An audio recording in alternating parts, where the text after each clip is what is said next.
The cars are ready, the drivers are ready. We hope you're ready as qualifying is about to begin here in Bahrain. So then, Ant, it's another Grand Prix weekend, another exciting qualifying session ahead of us. What are you going to be looking out for over the next few minutes? The first question is going to be who can avoid making mistakes. There isn't much margin for error in qualifying, and you have to bear in mind that the track conditions may have changed since practice, particularly as we've had a few support races in the meantime. If the brake bias settings, for example, don't take this into account, it's extremely easy to lock up a front wheel and cause a flat spot. Just like that, your lap's ruined and you've wasted a set of tyres to boot.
Okay, good job, mate. Really well done. That was a fantastic drive.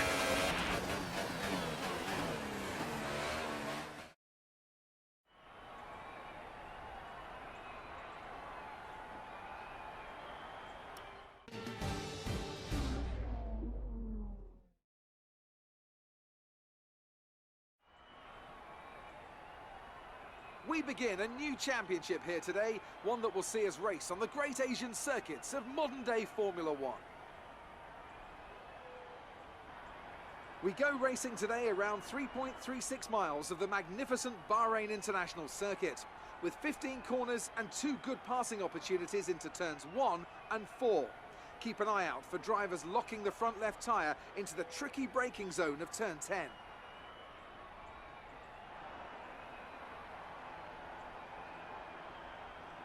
I'm joined again today by none other than Anthony Davidson. Tell me, Ant, obviously there's a lot of development work that goes on with these cars between the races. You've been both a test driver and a race driver. What differences are there in the way you approach those roles? Interesting question, Crofty. They're two very different mindsets. I mean, when I tested for BAR, we had full in-season testing where, per driver, you'd cover up to 15,000 kilometres per season. And in that role, it was more about working for the team, trying to help them improve the car and drive as systematically as you could, so that that data could be analysed in the most consistent way. When you're lining up on the grid for a race, however, your frame of mind's all about what you can get out of the situation on that day, and the car's the tool to help you achieve what you want. You still want to focus on setup, of course, but it's more about the here and now, getting yourself as far up the field as possible, and less about development work for the future. We're almost ready to go then, and this is what the starting grid looks like for today's race. Good job yesterday from Valtteri Bottas. The Finn starts from pole position, and Kimi Räikkönen completes the front row. Looking down the rest of the grid, we have Hamilton, Vettel, Max Verstappen, and Ricciardo, Sainz, Alonso, Hülkenberg, and Sergio Perez, Ocon, Magnussen, Charles Leclerc, and Grosjean, Hartley, Gasly, Lance Stroll, and Marcus Ericsson. Van Dorn and Sergei Sirotkin rounds off the grid. Now it's almost time to lights out, so let's go down to the track. You've done well to put it on pole, but we've still got work to do. Try to cover the inside line off the start.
We're looking good from the start.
Okay, clear.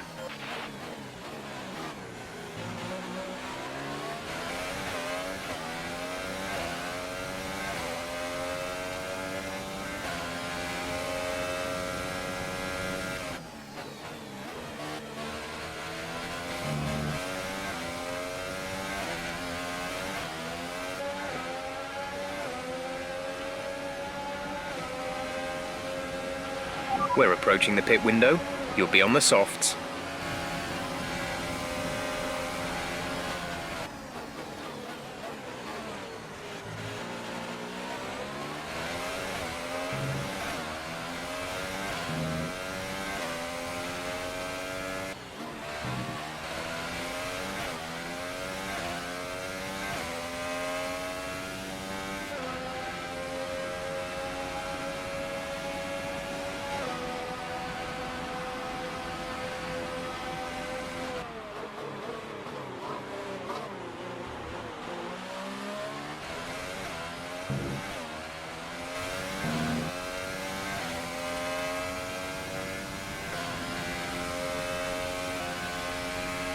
We're boxing this lap. Give us the best in lap you can.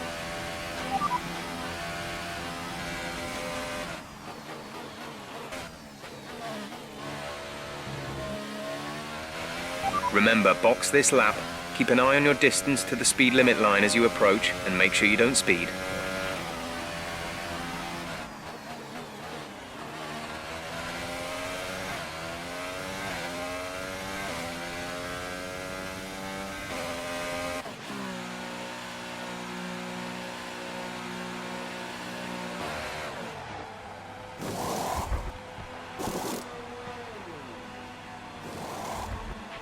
Release, release.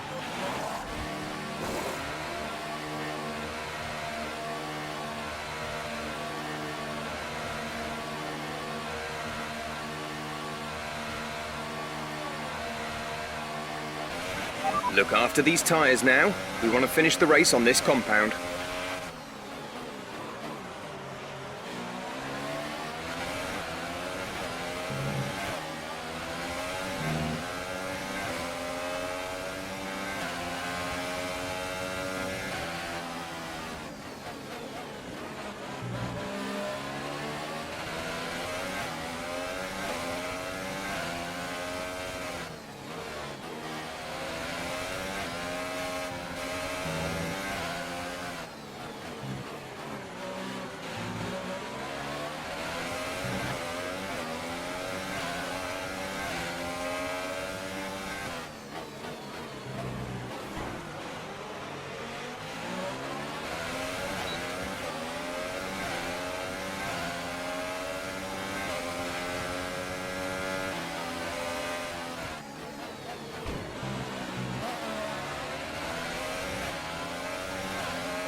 Good job. That was the fastest lap of the race so far.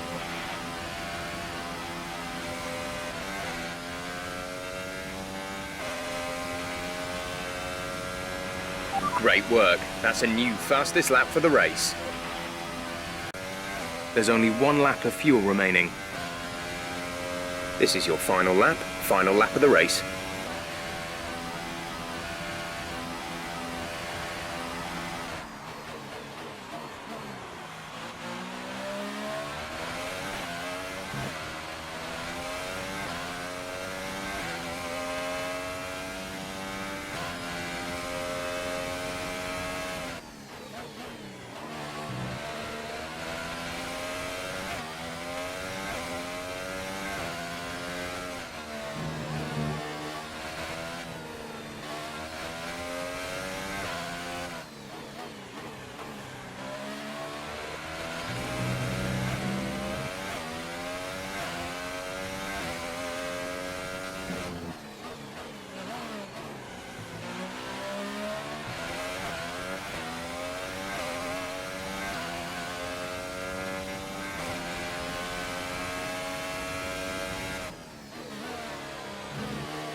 Fantastic. You've won the Grand Prix.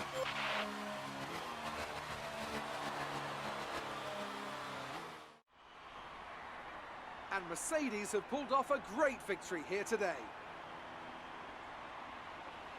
And Anthony Davis. I think a large part of the result comes down to temperament.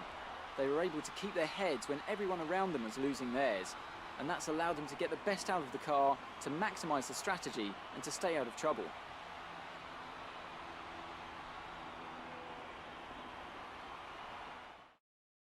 And here are our podium drivers today after that excellent race. They've excelled here, as they so often do, and it's a well-deserved victory. Mercedes, then, are on top today.